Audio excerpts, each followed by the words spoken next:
excited to be back. I'm excited to be back with you, Parisa, Yes, I missed officially. you. I still haven't seen you in real life, but this is I know, what right? we'll do for now. Uh, yeah.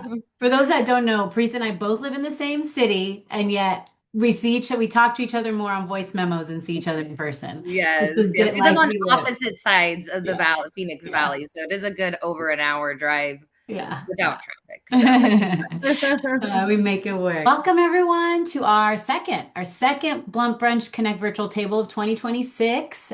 Whether it's your first time joining us or you've been a part of these virtual events a few times, we're always just thankful that you could join us and take time out of your day. I know again, everybody's in different time zones too, so we're dealing with all those different things and just again, appreciate your time. Every virtual table is honestly a moment for us to come together and find ways to connect, bring community together, and continue conversations like our blunt conversations that we will have today. And so these are the three pillars that actually help keep us moving as an organization. yes, yes, thank you. And before we dive in, we want to recognize, of course, our partners and sponsors that make this space possible. So shout out them for believing in the Blunt Brunch mission. Want to shout out our annual sponsors, which are Curaleaf, MJ BizCon this year, and again, returning Pomponio Injury Law.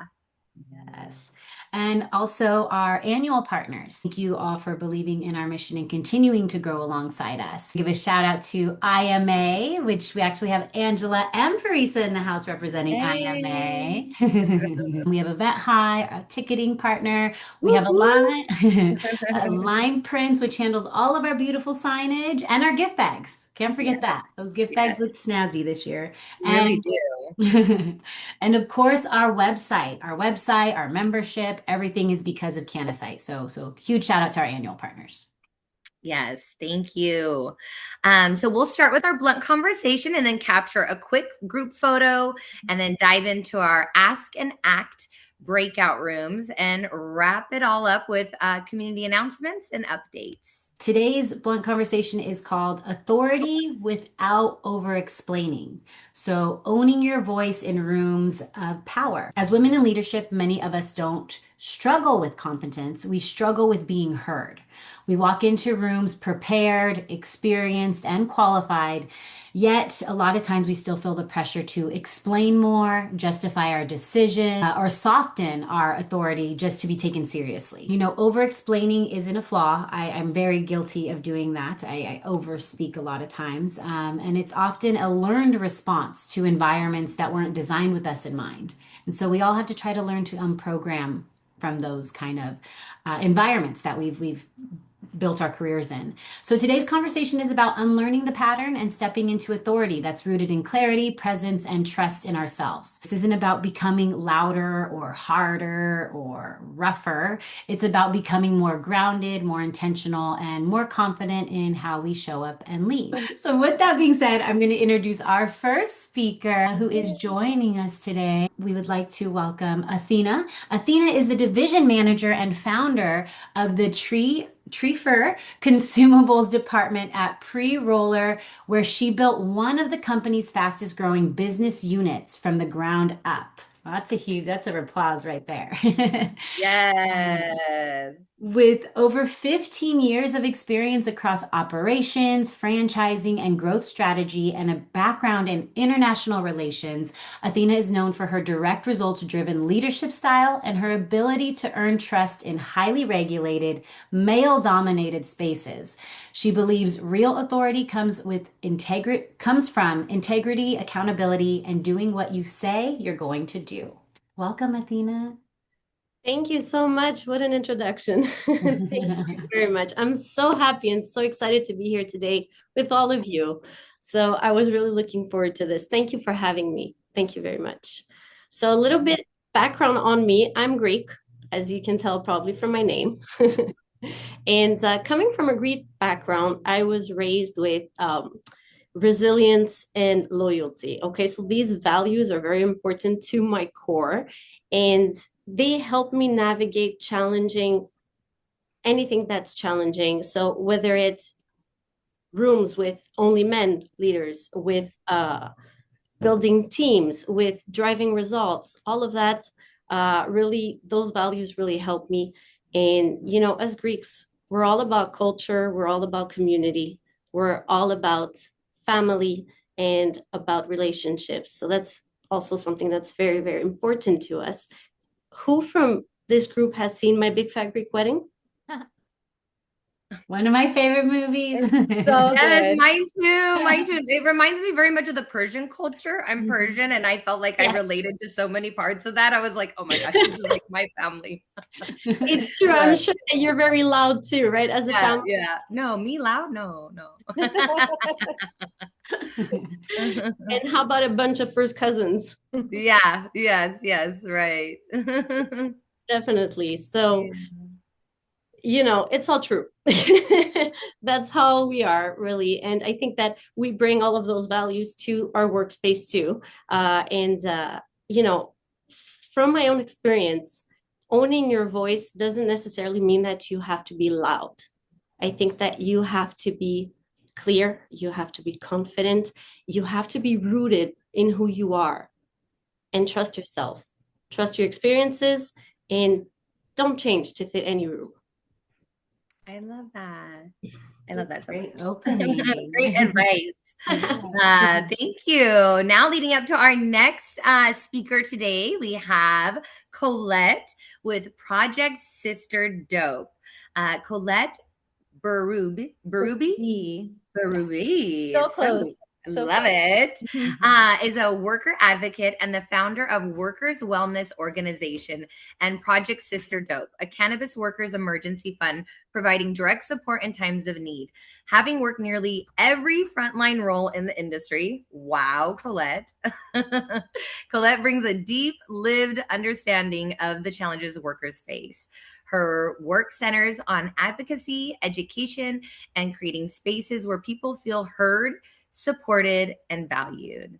For Colette, cannabis isn't just an industry, it's a platform for care, connection, and change. Colette, welcome. Thank you for being here. No, thank you for having me. I was so excited when you guys asked. I was so excited when you guys asked us to be a partner at Nationals. Nationals was unbelievably fun and so enriching for my team. My whole team is volunteers, and so we're a completely volunteer organization. And last year we met 40 times as a group, which I just feel so empowered by the team around me.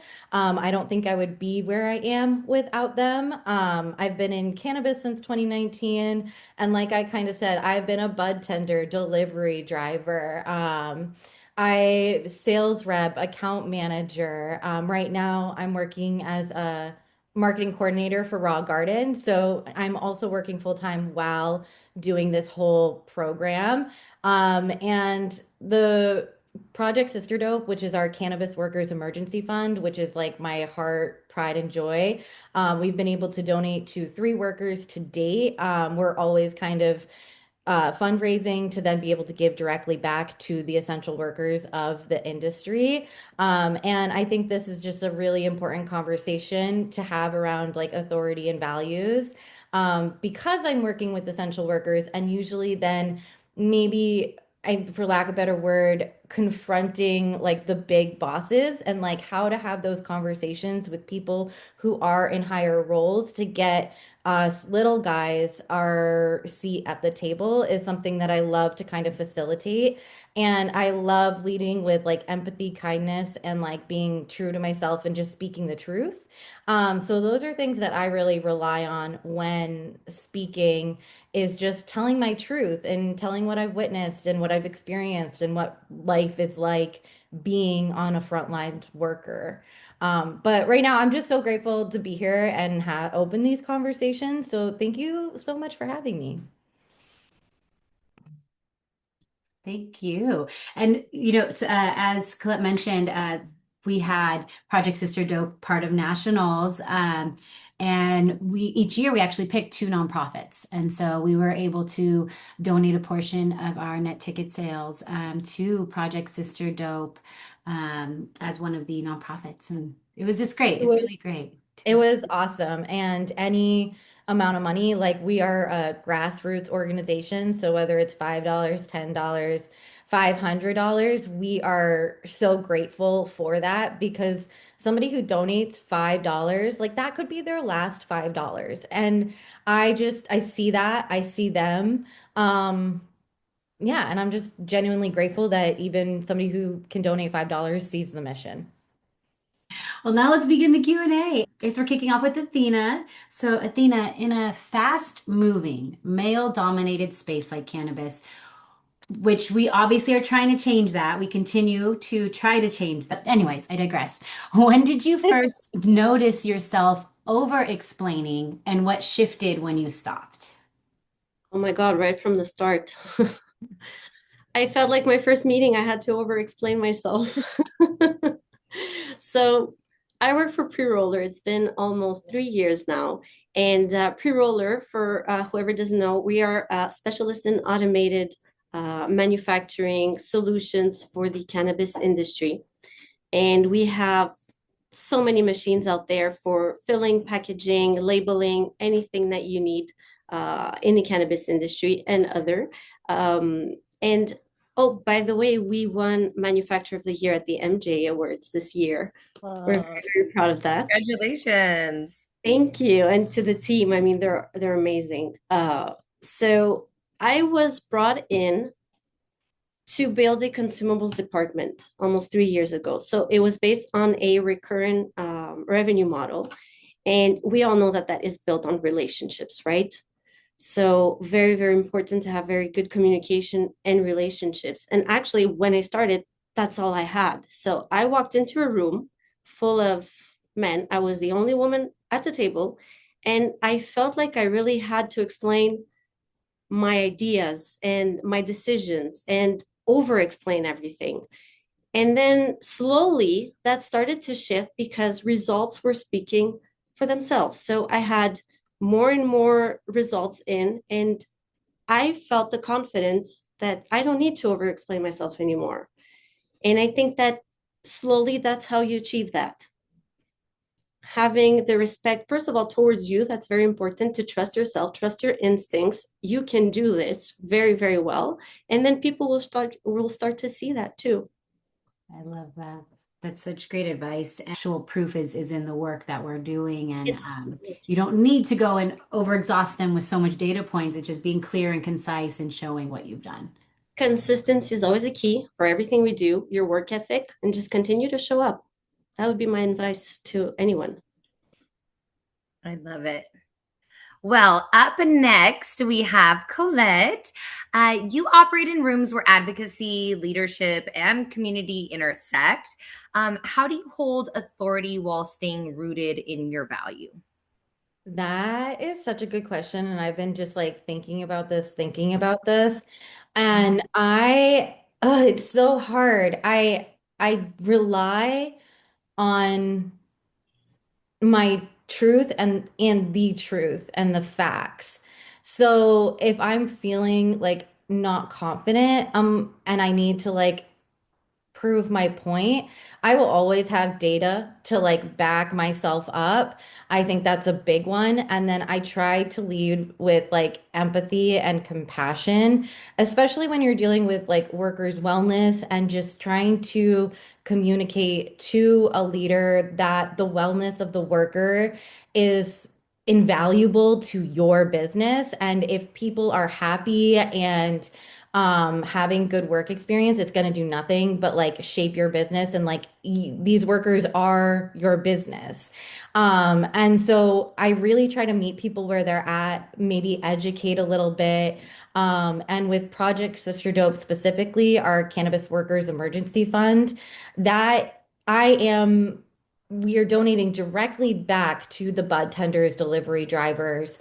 And so when I'm speaking to somebody of authority, I'm explaining to them that an emergency, everybody has an emergency like all the time. An emergency can be anything, and everybody's going through something. So we're not ever going to be in a state of like calm and peace 100% of the time. What I'm finding is that like anybody can be going through an emergency at any time. So this specific program, we have an application online that you can apply to, and just like verifying the information and then getting people funds to get them to their next paycheck. is just something that I really like rely on. And I'm like, no, this is what we do. Your money is going to a safe place. I try to just show my integrity, and I just try to share my truth and be as honest as I can so that hopefully I earn the trust of the authority and we can work together in collaboration to really make everyone have a better experience. Yeah. Sorry, we have to unmute I ourselves. know. I No, love that's that. okay. Yes. That's okay. No, Like, that's I think great. that's it. I'm like also trying not to over-explain myself here. Even though we're And I'm asking like, you to. No. I think I should stop talking because I could talk for a while. You're so cute. Yeah. No, but I agree, like all of that, just always kind of like believing in yourself, right? Like it Yes. goes back to that. And I think even Athena touched on that. Like if Mhm. you're not feeling confident, work on your craft. Like, Yes. get those data points, like build your case, right? And have the Yeah. data to support it, and that will in itself build your confidence when you're speaking. And then once you're confident, then other people as well, Yeah. And I think with and Athena, as well. But I mean, it goes into the same thing. Like you're confident in your morals, and you're Mhm. not going to be swayed one way or the Yeah. other. I So, rely on my values when I'm speaking so that I stay true to myself because then I can't be disappointed in myself regardless of how that conversation goes. I stayed true to myself and I stayed true to like my authenticity and my me wanting to be honest. That's important to me. And that's, I think, going to get me farther along. If that conversation doesn't lead to where I need to, maybe that wasn't aligned. Maybe I need to work with someone else. Maybe there's someone else who's more receptive to my vision. It just, a rejection is redirection. that's Yeah.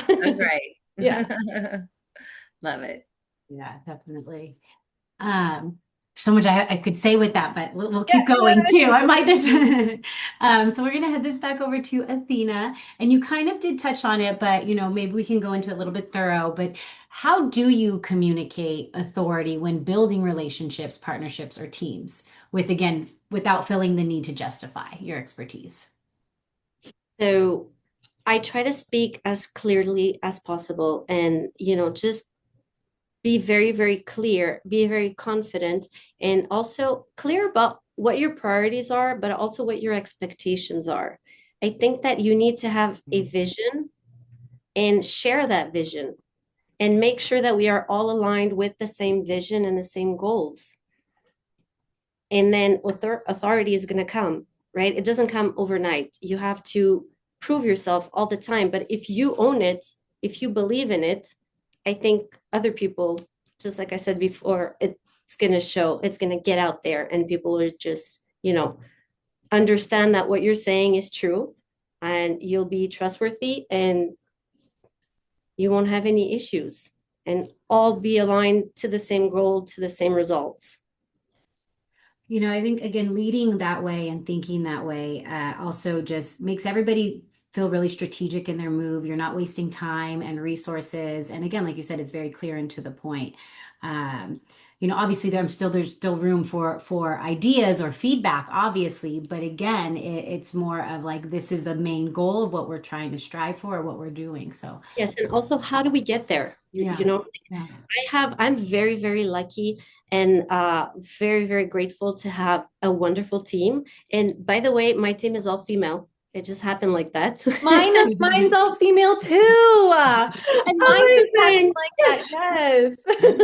It just happened like that. But I'm so proud of my team, and they're doing such an amazing job. And I always try to lead with, honesty as well. I think that's also one point that needs to be discussed. We need to be honest about what's going on, and also make sure that everybody's aligned. And our customers see that too. Our partners, our relationships, everybody sees that. So just a little personal experience. I had, we import a lot of cones, paper cones for the machines.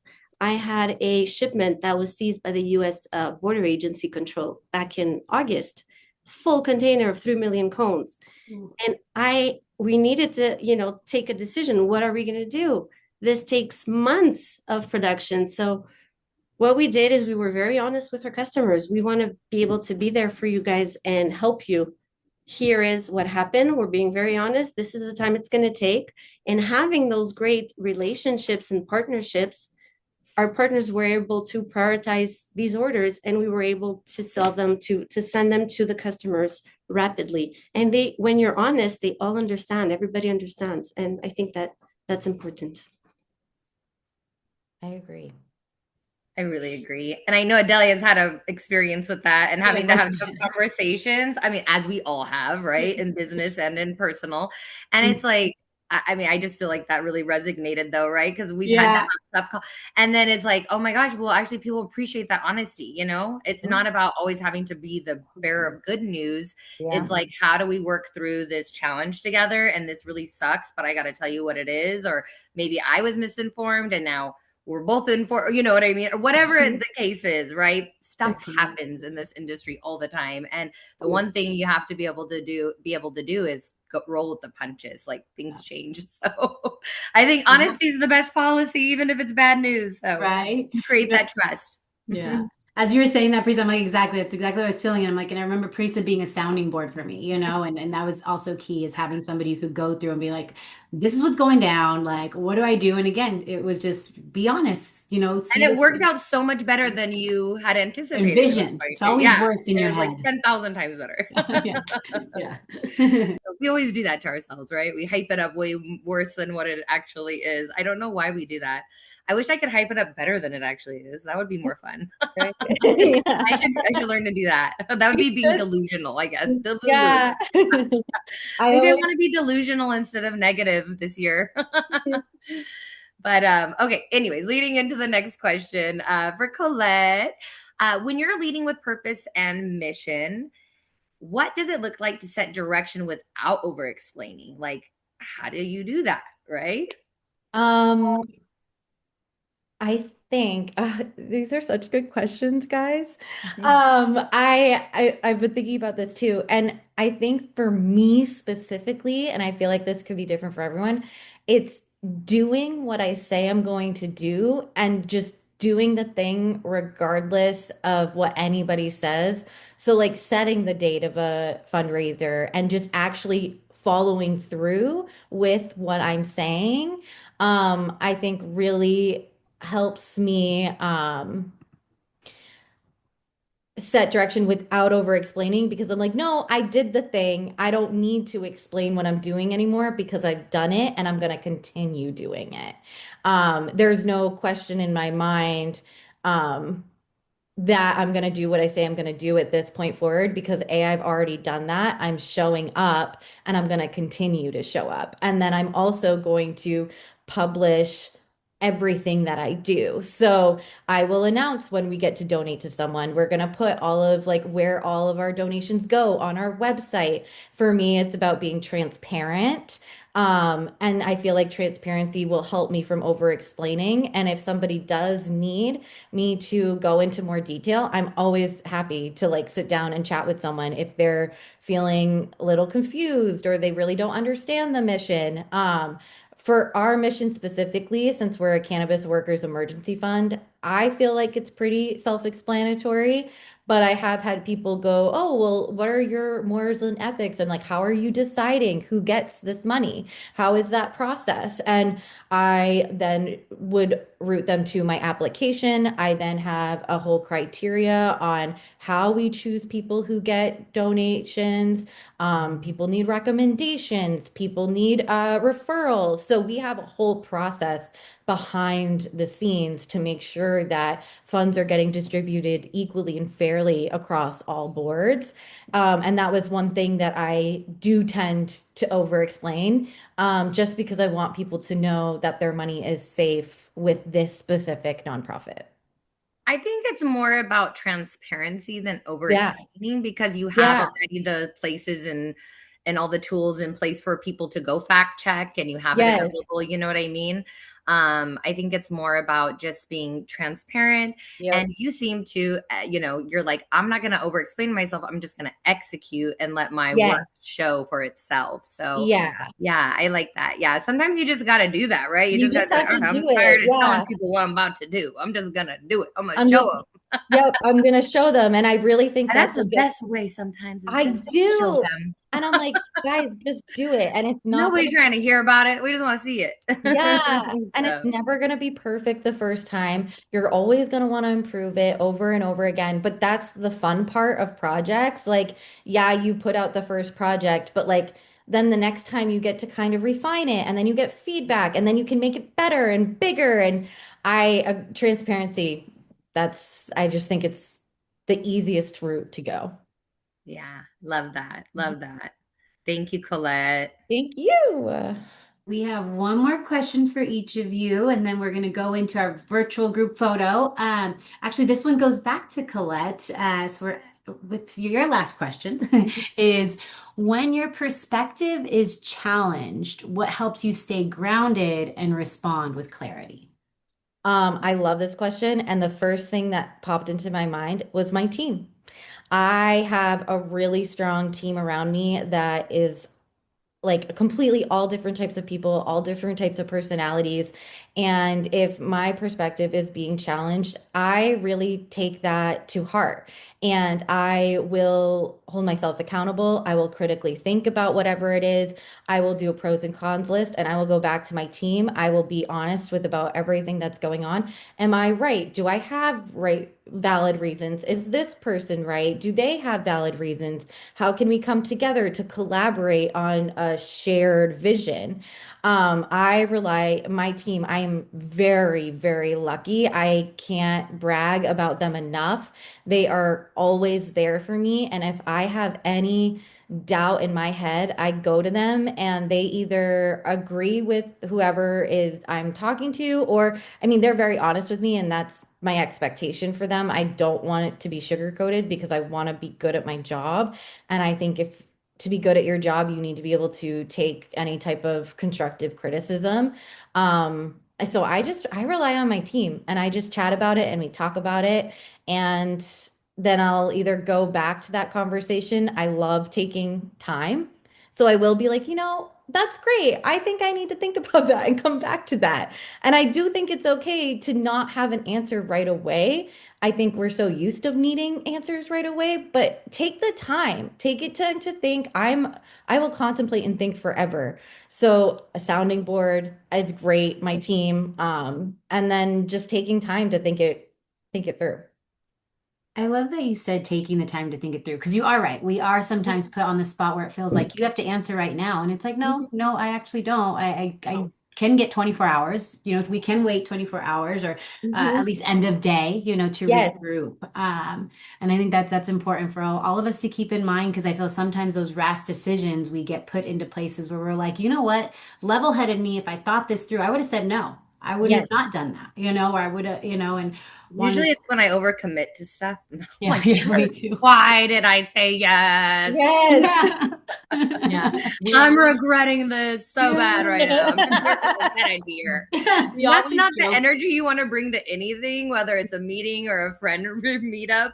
So it's like Yeah. you can take your time and not, commit. So you're not overcommitting. But Yes. yeah. And I also like how you said you lean on your team, which kind of is like almost like how I feel like I'll sometimes like ground myself with my family, right? Or Mhm. like your work family is your team. So whichever, whether it's your work family, your real family, whatever, it almost like they are the people that'll be real with you. They will keep it real. Yes. They'll like, even when it's not something you want to hear, they'll be like, girl, you know what I mean?